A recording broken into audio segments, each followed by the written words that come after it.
नमस्कार दोस्तों, स्वागत है आप सबका मेरे चैनल किस्सा कहानी विद SRT पर। जैसा कि आप सब जानते हैं, किस्से सुनाती हूँ, कहानियाँ सुनाती हूँ और आज आप सबके सामने एक नई किताब लेकर हाजिर हूँ जिसका नाम है इनसाइड द हिंदू मॉल।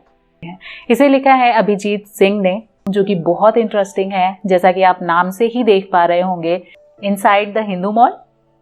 और इसकी पहली स्टोरी है हिंदू कौन है, जिसे मैं आज पढ़ने वाली हूँ। सुनिएगा। अक्सर लोग पूछते हैं कि हिंदू धर्म दुनिया के बाकी मजहबों से अलग क्यों है। तो इसका उत्तर है कि दुनिया के किसी भी मजहब का अनुयायी होने के लिए कई शर्तें आपको पूरी करनी पड़ेंगी। इस्लाम में आपको कलमा पढ़ना पड़ेगा, इस्लाम के बुनियादी अरकान पूरे करने पड़ेंगे, वगैरह वगैरह। ऐसे ही ईसाईयत में भी है। वहां आपको बपतिस्मा लेना पड़ेगा, ईसा मसीह के सलीब पर लटकाए जाने, 3 दिन बाद पुनः जी उठने और उनके स्वर्गारोहण होने पर विश्वास रखना पड़ेगा। ये भी मानना पड़ेगा कि ईसा हमारे पापों के लिए बलिदान हुए थे। यानी आपके पास इस्लाम और ईसाईयत को परिभाषित करने के आधार हैं। लेकिन हिंदू धर्म में ऐसा नहीं है। कौन हिंदू है, कौन हिंदू नहीं है, इसके लिए कोई बंधी बंधाई परिभाषा हमने रखी ही नहीं है। तो फिर प्रश्न ये है कि अपरिभाष्य हिंदू को परिभाषित अगर करना हो तो हम कैसे करेंगे। तो चलिए जानते हैं हिंदू कौन है। हिंदुओं के बारे में हमारी जो मान्यताएं हैं वो थोड़ी सी अलग हैं, हमारी सोच थोड़ी सी अलग है। लेकिन जब आप इस स्टोरी को सुनेंगे तो आपकी सोच, आपका परसेप्शन हिंदू की तरफ बदल जाएगा। कहानी शुरू करती हूँ। बृहदारण्यक उपनिषद में आता है, ओम पूर्णमदः पूर्णमिदं पूर्णात् पूर्णमुदच्यते पूर्णस्य पूर्णमादाय पूर्णमेवावशिष्यति। अर्थात वह सच्चिदानंद परब्रह्म पुरुषोत्तम परमात्मा सभी प्रकार से सदा सर्वदा परिपूर्ण है। ये जगत भी उस परब्रह्म से पूर्ण ही है, क्योंकि ये पूर्ण उस पूर्ण पुरुषोत्तम से ही उत्पन्न हुआ है। इस प्रकार परब्रह्म की पूर्णता से जगत पूर्ण होने पर भी वह परब्रह्म परिपूर्ण है। उस पूर्ण में से पूर्ण को निकाल देने पर भी वो पूर्ण ही शेष रहता है। इस पूर्ण को ही हमारे विद्वानों ने हिंदू धर्म कहा है, क्योंकि इसमें भी वही विशेषताएं हैं जो इस पूर्ण की हैं। यानी जैसे पूर्ण में आप कुछ भी जोड़ दीजिए या कुछ भी घटा दीजिए तो भी वो पूर्ण ही रहता है।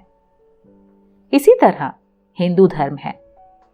इसमें किसी एडिशन एंड डिलीशन से कोई अंतर नहीं आता है। इस पूर्ण को कोई भी परिभाषा स्वयं में समेट नहीं सकती।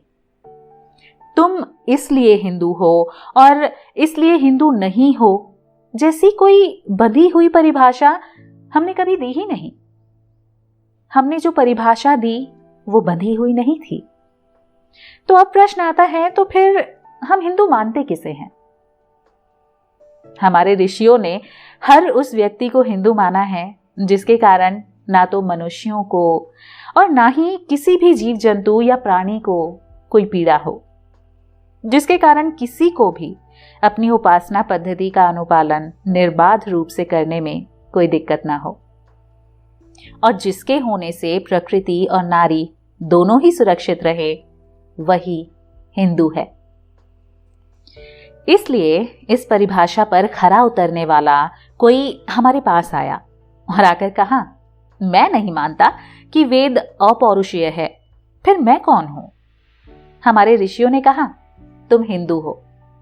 फिर दूसरे ने आकर कहा, मैं तो वेदों को ही नहीं मानता, तो क्या मुझे भी हिंदू कहोगे? ऋषियों ने कहा, हाँ बिल्कुल, तुम भी हिंदू हो। फिर तीसरे ने आकर कहा, मैं राम और कृष्ण को परब्रह्म परमेश्वर नहीं मानता और ना ही मैं अवतारवाद की अवधारणा में विश्वास करता हूं, तो क्या मैं हिंदू हूं? ऋषियों ने फिर कहा, हाँ, तुम्हारी इस मान्यता से तुम्हारे हिंदू होने अथवा हिंदू नहीं होने का कोई संबंध नहीं है। चौथा आया और उसने कहा, देखो, मैं पुनर्जन्म या आत्मा परमात्मा इत्यादि को नहीं मानता। ऋषियों ने कहा, कोई दिक्कत नहीं है, हम तुम्हें फिर भी हिंदू कहेंगे। फिर पांचवा आया, उसने आकर कहा, देखिए भाई, मैं मूर्ति पूजा को पाखंड और ढोंग मानता हूं। तो ऋषियों ने कहा, अरे भाई, तुम भी हिंदू ही हो, क्योंकि मूर्ति पूजा करना या ना करना हिंदू होने की कोई शर्त नहीं है। उसके बाद छठा व्यक्ति आया, उसने कहा, ये तीर्थ वीर्थ की यात्रा मुझे पाखंड लगती है, मैं नहीं कर सकता, और इसलिए भैया तुम मुझे हिंदू कहो मत।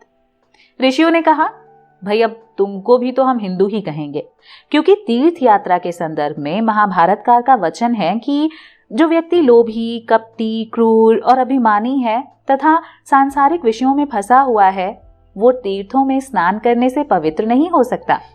केवल शरीर से मल धोकर हम पवित्र नहीं हो जाते, आंतरिक मलिनता से मुक्ति पाकर ही हम पवित्र हो पाते हैं। हमारे यहाँ एक ईश्वर को मानने वाले भी हिंदू हैं, 3 ईश्वर को मानने वाले भी हिंदू हैं, और 33 अथवा 33 करोड़ देवी देवताओं को मानने वाले भी हिंदू ही हैं। यहां तक कि कण कण में ईश्वर को देखने वाला भी हिंदू है, और तो और वो व्यक्ति जो नास्तिक है उसे भी हम हिंदू ही मानते हैं, अगर वो हमारे ऋषियों की उपरोक्त परिभाषा जो कि मैंने आपको अभी बताई उस पर खरा उतरता है।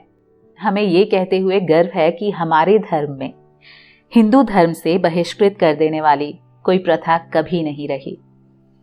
प्रसिद्ध लेखक वामसी जुलूरी अपने हालिया प्रकाशित किताब रियामिंग हिंदुइज्म में लिखते हैं, किसी भी अन्य बातों से ज्यादा हिंदू धर्म का आशय मनुष्य की उच्चतम मेधा से है, उसके ज्ञान से है। वो फिर कहते हैं, मेरे लिए हिंदू धर्म का मतलब धर्म से बढ़कर है, यहाँ तक कि वो जीवन शैली से भी बढ़कर है। मेरे लिए तो हिंदू धर्म का मतलब आवश्यक रूप से बुद्धिमत्तापूर्ण जीवन को जानने का एक तरीका है। तो इस परिभाषा के आधार पर ऐसी उन्नत सोच रखने वाला, ऐसी मेधा रखने वाला हिंदू ही है, भले ही उसका जन्म किसी भी मजहब में क्यों न हुआ हो।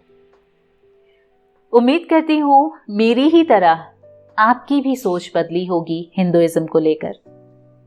सिर्फ धर्म से ही हम हिंदू नहीं होते हैं, कर्म जिसके अच्छे हैं वो हिंदू कहलाता है।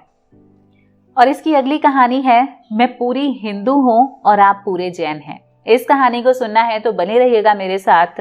और अगर आपको ये कहानी पसंद आई है, हिंदुइज्म को आप दूसरे को भी समझाना चाहते हैं, तो इस वीडियो को ज़्यादा से ज़्यादा शेयर कीजिएगा, लाइक कीजिएगा, और इस किताब की और भी कहानियों को सुनते रहने के लिए इस चैनल को सब्सक्राइब ज़रूर कीजिएगा।